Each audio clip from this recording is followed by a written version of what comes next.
Dia ada banyak mode cahaya tau kalau yang model ni. Sebab yang ni yang jenis upgrade version. Kalau warna putih ada, warna oranye ada, warna ungu ada, dan warna klip-klip pun ada.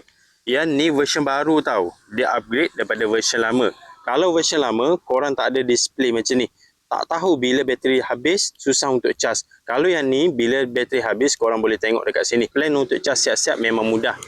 Lampu ni lampu kepala yang korang boleh pakai bila buat kerja waktu malam.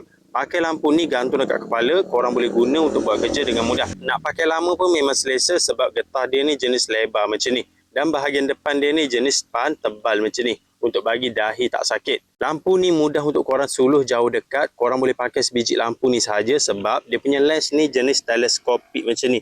Boleh tarik tolak macam ni. Setiap kali korang tarik tolak dia punya lens ni, dia akan efek dekat saiz cahaya. Cahaya dia tu boleh jadi kecil dan boleh jadi besar. Jadi kalau korang buat kerja waktu malam, korang kena pakai lampu macam ni. Mudah untuk buat kerja, jauh dekat boleh, jenis rechargeable. Untuk pakai lama pun selesa. Korang boleh cek lampu ni dekat link video.